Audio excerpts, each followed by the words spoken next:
Pagod yung katawang lupa natin ngayon kasi yung last month guys. Tignan nyo guys oh, nagigilo yung tubig oh.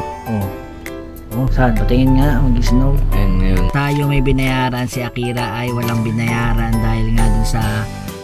Hi guys, samahan niyo po pala kami sa simpleng buhay namin sa Japan.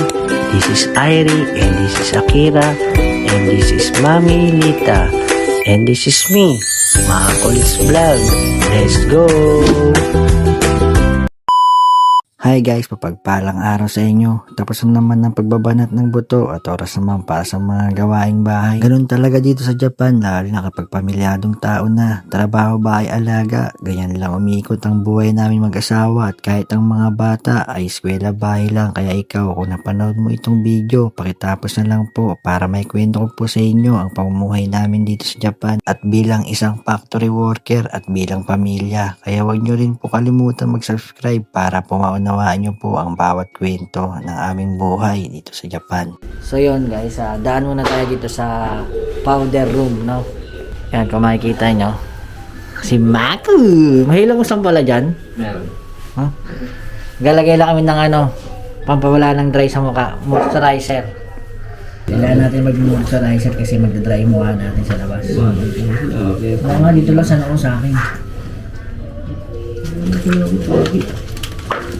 May blower pala dito. Dito guys, may blower pala. Para pag pumasok ang basa yung bata. Ay, pwede kayo mag-blower. No? Meron sa lalaki, meron sa babae. So, magkaiwalay guys. No? Wala? Na, hindi na. Sabon yan. Wala pala eh. Nasa tayo. Karami. Medyo gumaganda yung trabaho natin ngayon guys kasi nagiging busy. Dati 7 hours, ngayon 7 hours and a half. Konti na lang guys, babalik na. Mag-8 hours na. Ayan. Sobrang nabig sa labas. Ayan. Tara na.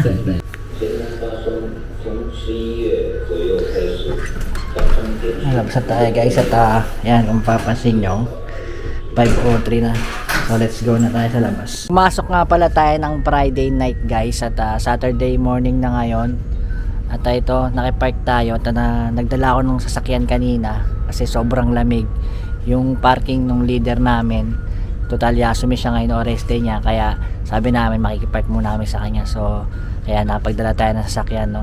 Yung parking nga pala na pinagparka natin, yung nirerentahan ng leader namin ay malapit lang sa company pinapasokan namin, no. Kaso nga lang 4,000 yen to a month. So nandito lang yun, no. Kaya nandyan si Buddy guys. Ayan, nandyan lang. Bali pinag-asan ko muna si Buddy guys at dumaan tayo sa Enyos na malapit sa aming company. Tapos bumili na rin tayo ng kerosene. Yan, kasama ko si Bayaw Mark, no. Pagod yung katawang lupa natin ngayon kasi yung last month guys, halos lahat ng Sabado, rest day natin ay pinasukan natin, no.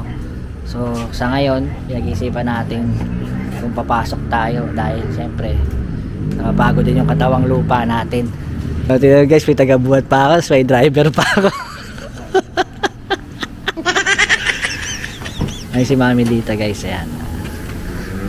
Siya nagda-drive ngayon guys na. Ayan. Mag-heater ka na, siyempre. Gas na tayo, pwede na yan.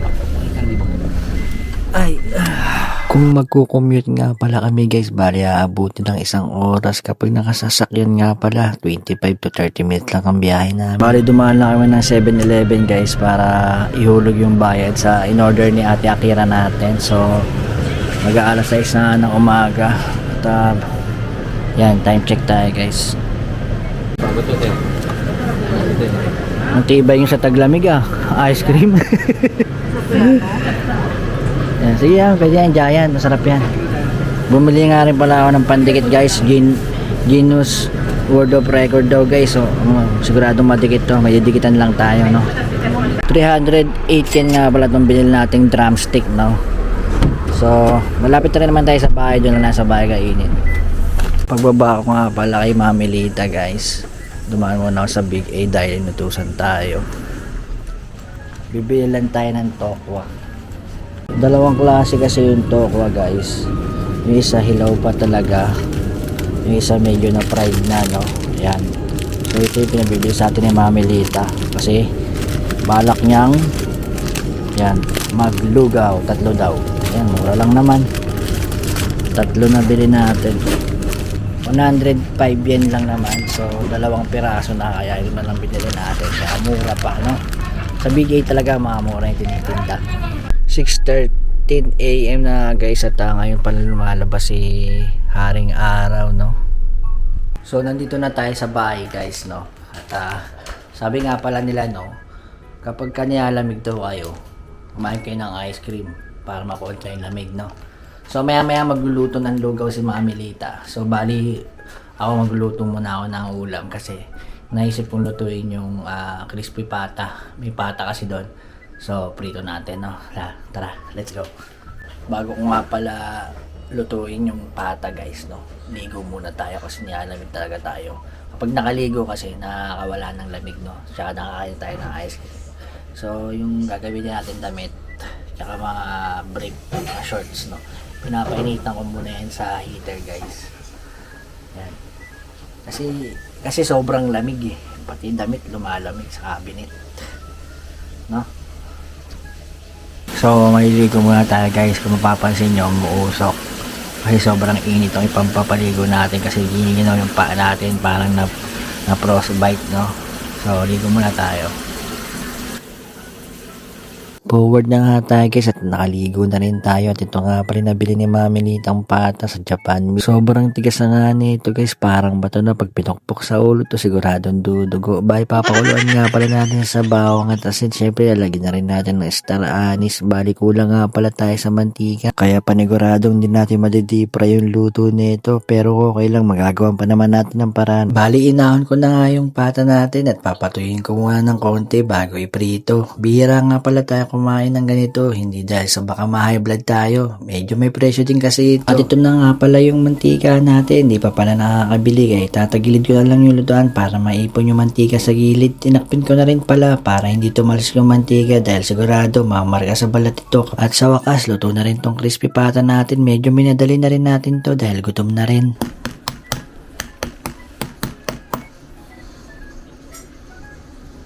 Dahil wala pa ngayong lugaw natin, mag-aramin muna tayo para ito na rin yung sabaw natin. Maanghang nga pala ito at hindi naman ito yung Nissin ramen na paborito ng bayan. Kaya so paano, kain muna tayo guys. Sarap guys.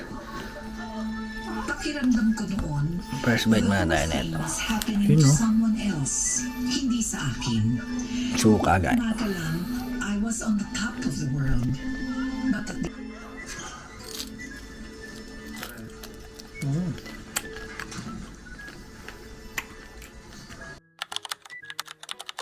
Bali nandito nga tayo sa tapat ng apartment ni Bayaw Mark, no.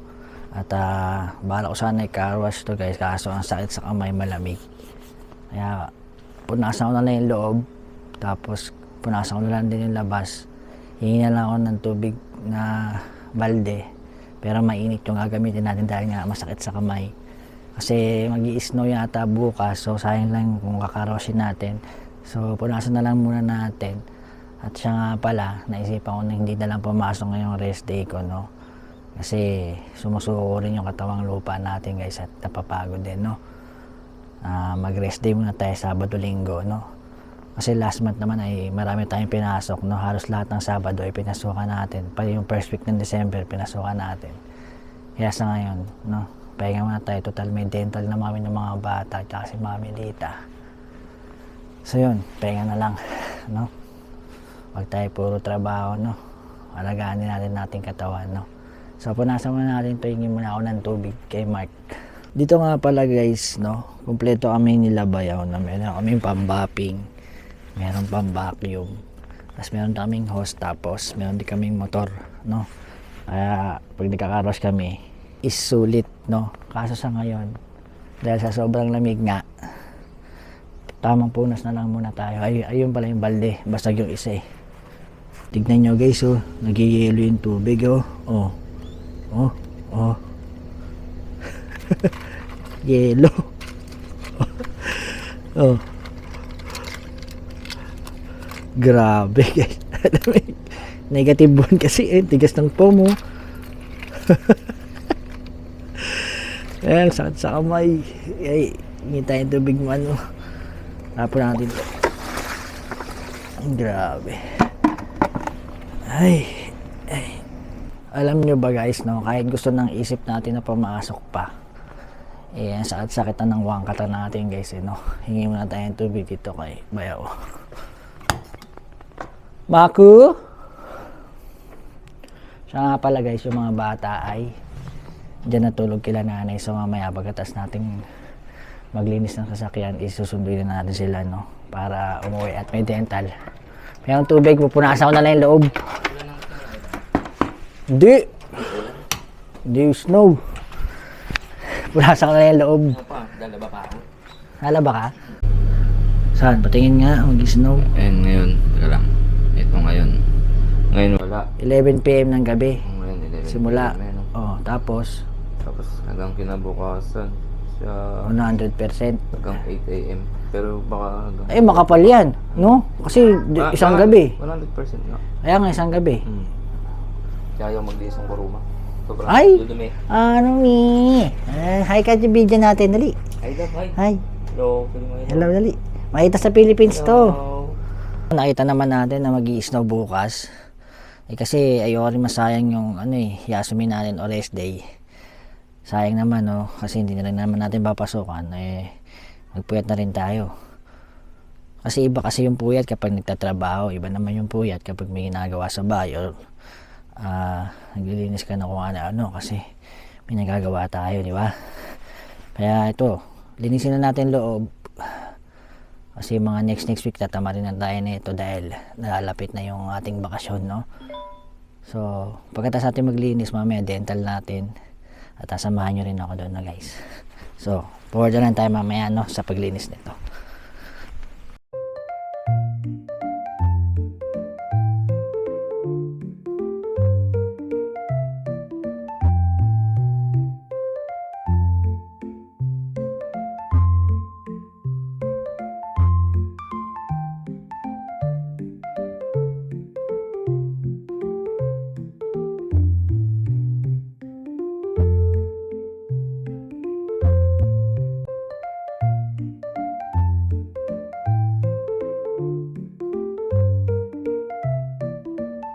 Bali, tapos na nating linisin si body, guys, no? At 9:41 AM na. Sunduin na natin yung mga bata.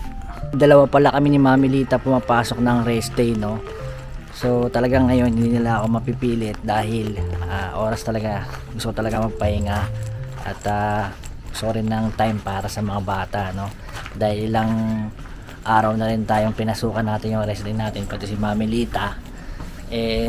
Family time naman tayo. So pumasok na pala si nanay, kaya wala nang kasama yung mga bata dito. Sunduin ko na para makakain din ng lugaw. Si Mami Lita, hataw rin yun, no? Halos lahat nung rest day niya pinasukan niya din, no?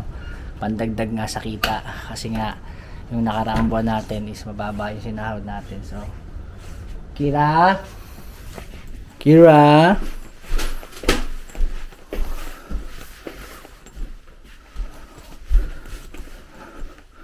tulog po yung mga bata. Ay Chang, gising na. Ay, lugaw, bilis. Ano yan tayo? May dental pa kayo, Kira. Halika na. May dental tayo. Kaya Chang, ikaw. Hindi niya, bebe. Bali, nandito na nga pala kami ni Ai Chang sa bahay. Siya nga pala, guys, bago ko makalimutan, no? Yung patos nga pala o direct hire kami ay hindi nila napipilit na pumasok ng Yasumi natin, no?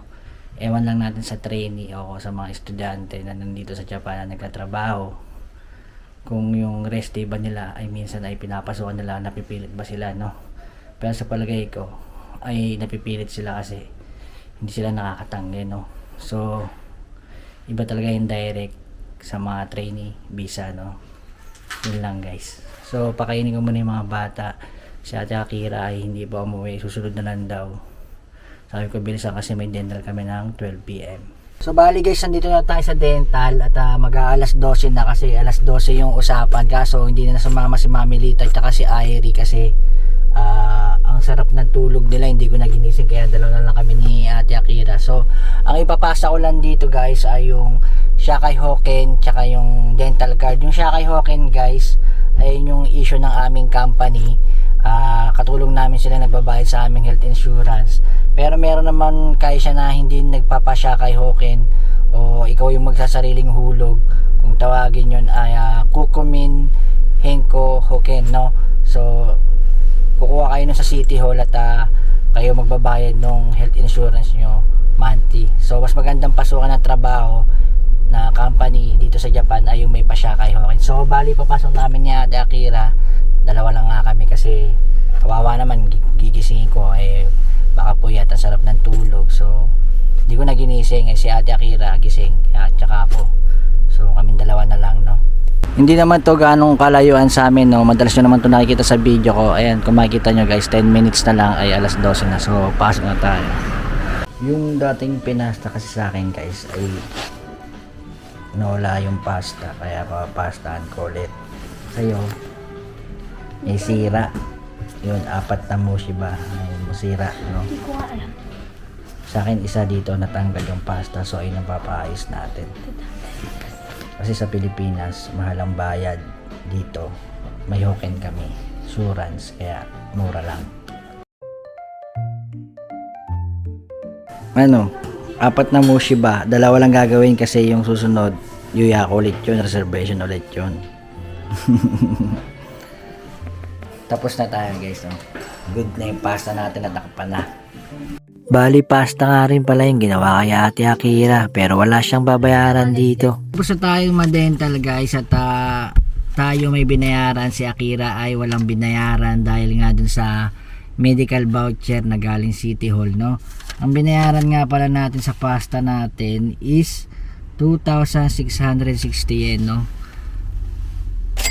Pero kung wala tayong Shakai Hoken, sigurado nasa mga 4,000 to. Napakalaki ng butas guys at ang laki ng tinakpan. So hindi kasi sila dito basta-basta nagbubunot, no? Pero sa Pilipinas, no, pambunot na to guys, pero hindi nila binubunot, inaayos na nila na inaayos. So yun, uwi na kami ni Ate Akira at kumain ka ng lugaw. So nakapag-park na tayo guys.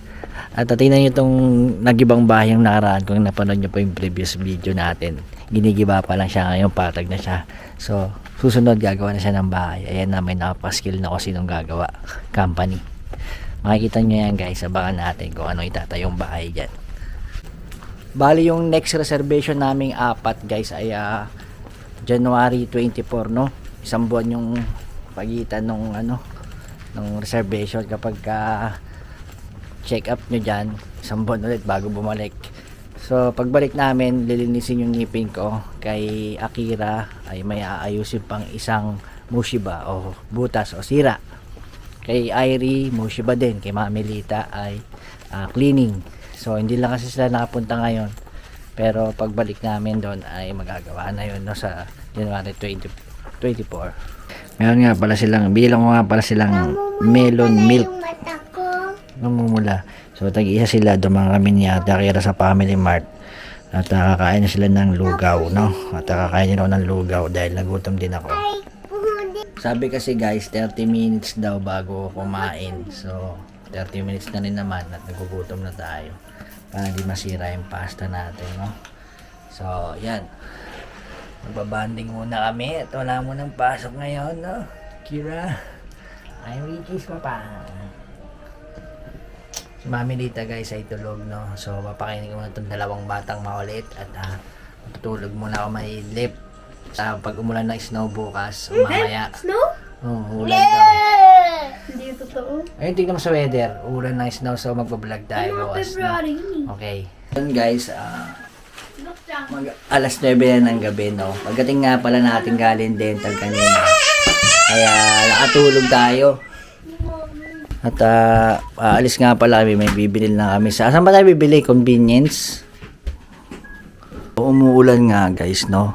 At mamayang 11 PM ay uulan daw ng snow hanggang alas 9 ng umaga. Tapos dire-diretso ulan na yon. So malamig ngayon. Bali ginising nga pala tayo ni Mami Lita. At nagyaya siyang mag-unwind, no? Kaya pupunta tayo sa isang lumang tindahan dito malapit sa amin. At para rin siyang trial, marusan, ganon. Yung mga previous vlog natin na mga shops, no? Pero sa ngayon, lumang tindahan to na malapit sa amin. Tara, silipin natin. No, happy kiddos ha, mga kalabas na naman ha. Naulan nga. So, nandito na tayo sa isang lumang tindahan na malapit sa amin. At ang pangalan nito ay Jason Store. So, yun guys, at iano na lang natin sa susunod na video natin kasi may ahaba to. Kaya, sana mag-subscribe kayo para mapanood nyo pa tong video na to. At para masilip nyo rin kung anong laman sa loob at mga tinitinda nila. Tara, pasok tayo. See you next vlog.